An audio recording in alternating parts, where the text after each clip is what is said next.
Hey, good day, everybody. This is Everyman's 40K. I'm Everyman, your host. So I wanted to pop in here real quick before this thing gets too far completed or out of whack. So this is going to be my Mozrog. So I went ahead and I bought the Mangler Squig kit. And this is my first conversion that I'm doing. And this is actually a kit bash. This is not one of my usual conversions where I take poster board and take 3 or 4 kits and make one model. This is pretty much a straight kit bash. What I'm doing is I'm taking a model that I probably will not use ever. And this is the Zodgrod Wartsnaga model. And I'm turning this guy into Mozrog.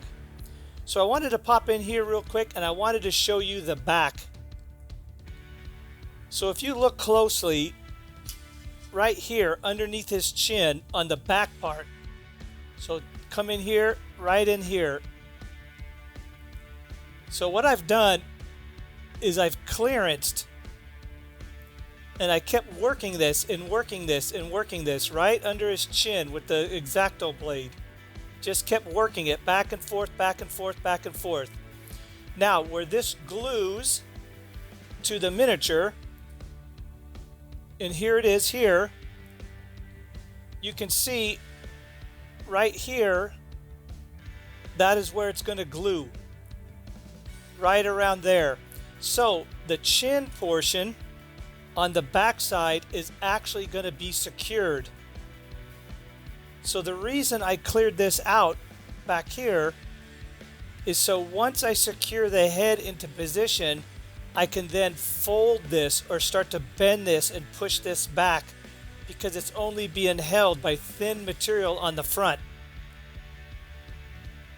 Now I will have to do a little sculpting work here and around the teeth.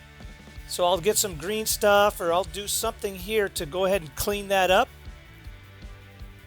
But this is what's going to happen. So here, so as you can see, I'll take this. Once it's glued on, so that is the position. Now, when I take this model with his hair and his beard, and I try to mount him or set him on here, you see how the beard is going to hit. See, I'll turn this way. See how that beard, it's obvious that that beard is going to crash and it won't. So I got to tuck that beard down underneath between his legs there, or split it and open it up so it rides to the left and to the right. So in order to do that, I went ahead and I clearanced it. Now, another thing I did is on the mount, on the actual model, you see right here, a grot is supposed to be hanging on, going way back. Well, I cut the 2 hands of the grot out of his handle, glued this strap into position. That's where it's supposed to go on the original model. I took Zodgrod's pistol, cut it off, turned the wrist 45 degrees, right? It was up and down, so 45 degrees. Then he's going to come in here, and as you can see, that hand will now fit right in that handle area. So he'll be able to hold on to this flying squig or jumping squig and have his weapon in the other hand. And then once I go ahead and do some saddle work and some feet work in the back, based upon this strap, there's a strap right here. Once he's on there like that, you can see his back legs are right on that strap, and I'm going to put some type of stirrups or something where his feet are going to go into, and I'll have to sculpt that out of green stuff or some type of putty. But then he'll be riding that squig just like that. And that's going to look so cool once done. So I'm going to go back. I'm going to keep working on this, and I'll come back and I'll show you. Okay, give me about 10 more minutes, get some more stuff done. Okay, so we're back. We moved this forward a little bit more. So we have the face on my Squigosaur, or my Squig. I've done a little filling here and here. So most importantly, we have worked out Zodgrod's beard. You can see that I moved that back more under the chin, so the chin is now more pronounced. I went ahead and sculpted.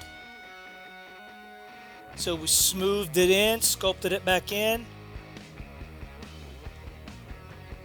You might be able to just see the tongue down inside that mouth down there. And we push that back. So now all this hair in his beard is running up under his body. We went ahead and filled in the feet. We cut the feet out, filled those in. For some reason, Zodgrod, GW came with a base and actually put the feet in the base. So I had to cut those out, carve them up, reshape them, cut the toes out so it looked kind of halfway decent.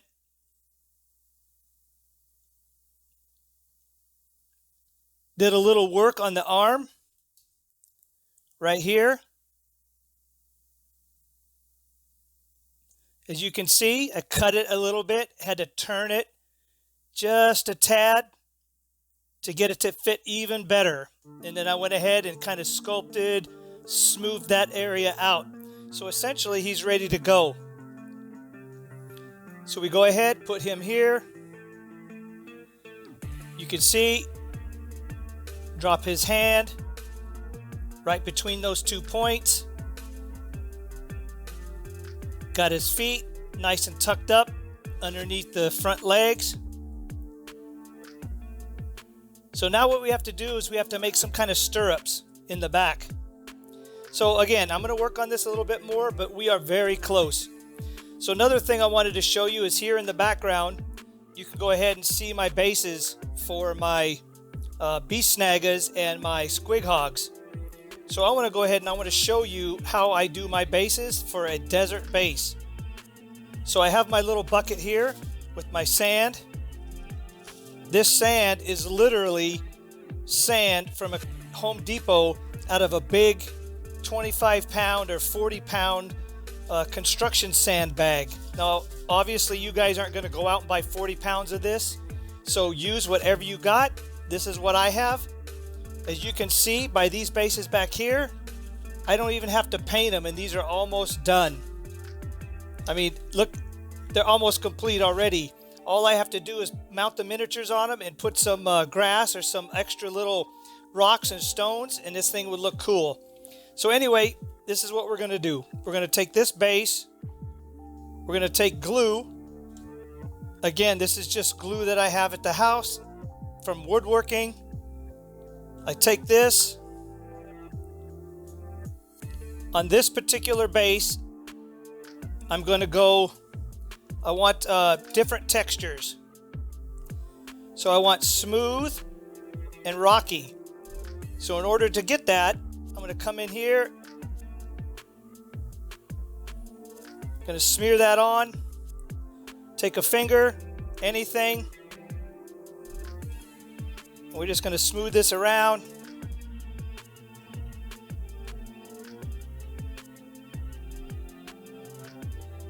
We're going to come in here like this.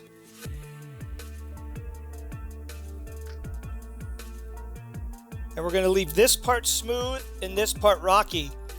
But this is going to be like water, so I'm going to get rid of this. I'm going to come in here. And I'm going to sweep that. We're going to add a little bit here. And we're going to sweep this back. like that. So basically, that's like some water or a stream.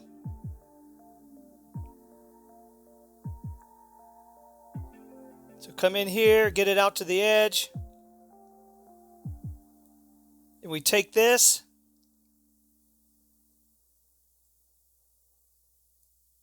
We take it into the bucket.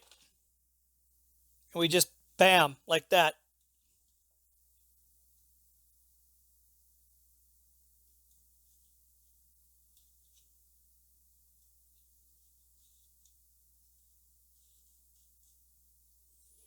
Work it in a little bit, pick up some more of that dust.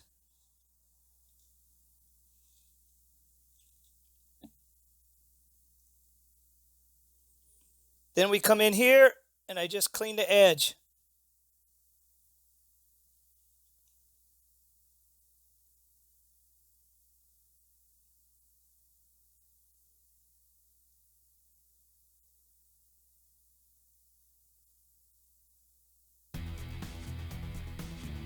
Just like that. We're going to go let that dry. Set it down. That's it. And that's it. That's how you do the base. That's how I quickly do bases. Now, when I get ready to actually finish the base, yes, I'm going to paint it. I'm going to add some dark, some orange, kind of highlight it. And I'll show you that later once we get into the painting section of doing my squigs and my beast snaggas. But for now, we're going to go ahead and work back on this Mozrog and the Squigosaur. We're going to move him a little bit forward again, put some stirrups, and then again, I'll be back. So another 20-30 minutes and we'll work this out. So we're back, and this will be the third installment, or the third part of this video. So I just wanted to show you where we're at. So as you can see, I finally got him mounted. He is done. He is on. So you zoom in here. You get a good picture of that arm or that hand. See how he's holding that, I don't know what you call it, a mechanism, or he's holding the little handle, stirrup or strap.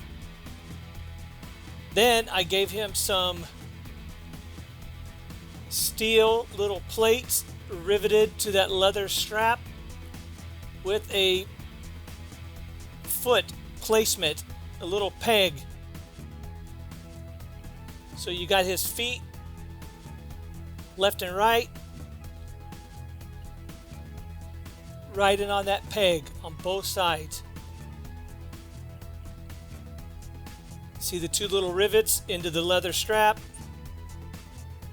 So the other thing I can do here is, from one side to the other, is go ahead and put a piece of poster board or some type of strap over his foot.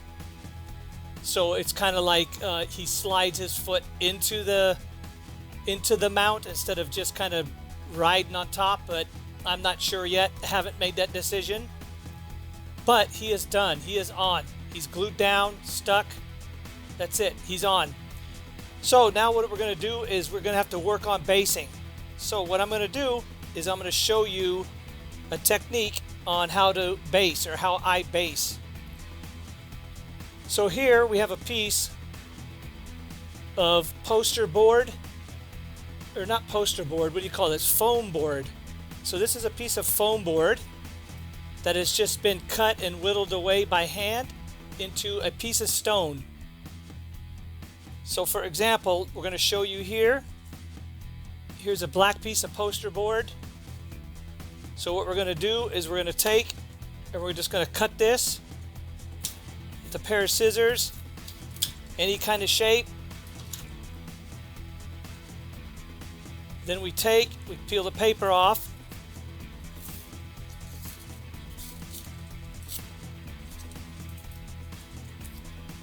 Both sides.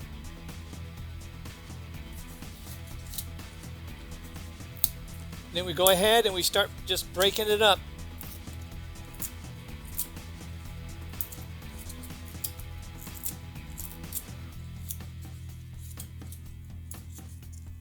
Then we take some top, some of the top off here. Like that. Get rid of any flat edges.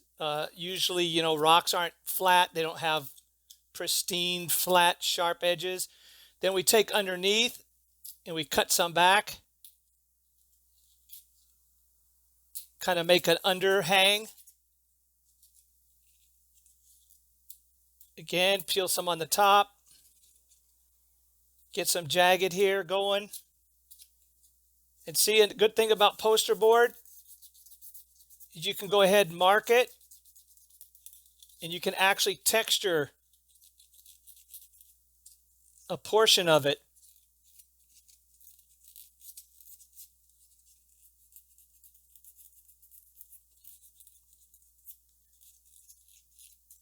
And then you have those lines coming out.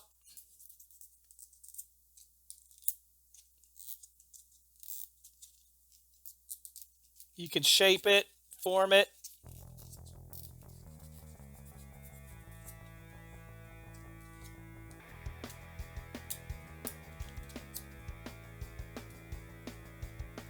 And you just eyeball it. You get it the way you want it.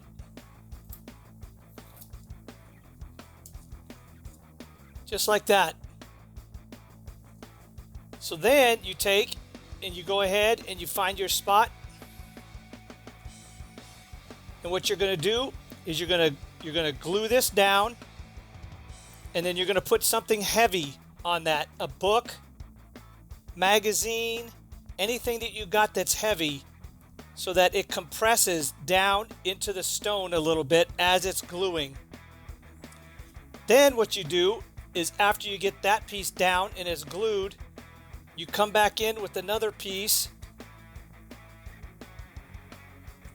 and you find which way you want it to lay and you start building it up.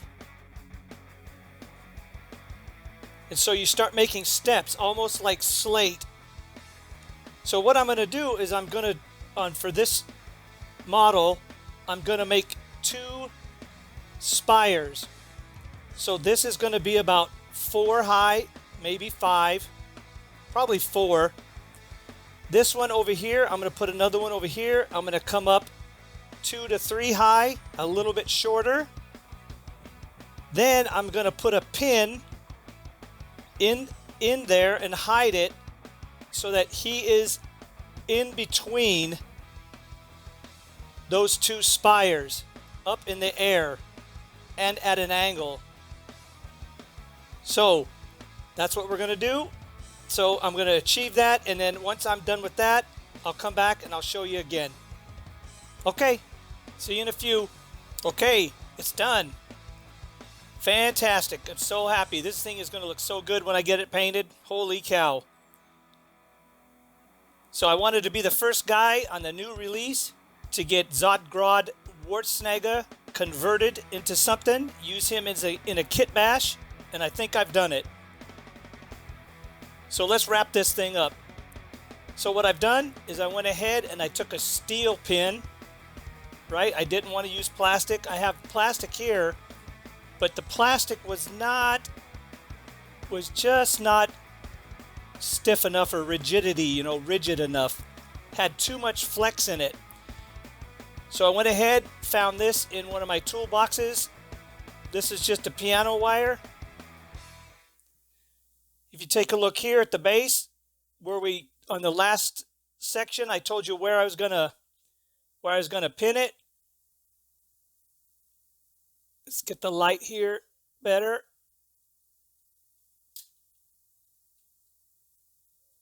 So you can see right in there.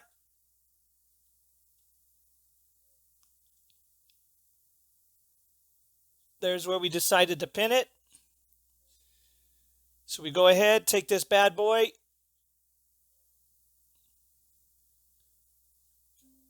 slide him on just like that. There you go.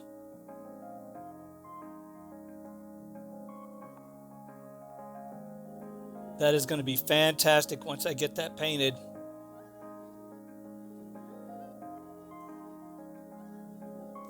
Okay, guys, like I always say, share, like, subscribe. Hit that notification button so you guys will know when I post again. Share this out on all your social media pages, Facebook, Twitter, everywhere that you, your Discords, everywhere that you hang out with your buddies. Let them know I'm out here. So we're going to do a little bit different this time. We're going to go ahead and we're going to put this on a turntable here, and we're going to get a picture of it rotating so you guys can get a good 360. And then we're going to wrap this thing up.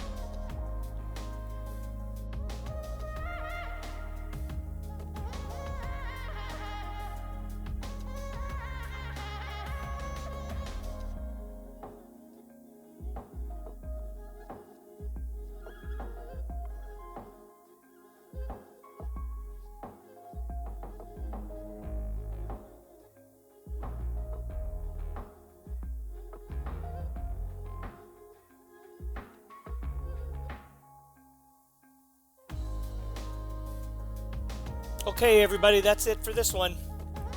I appreciate everybody stopping by. Appreciate everybody subscribing to the channel. Again, like we always say here on Everyman's 40K, may all your dice rolls come up 6s unless you're looking for a 1. Peace out.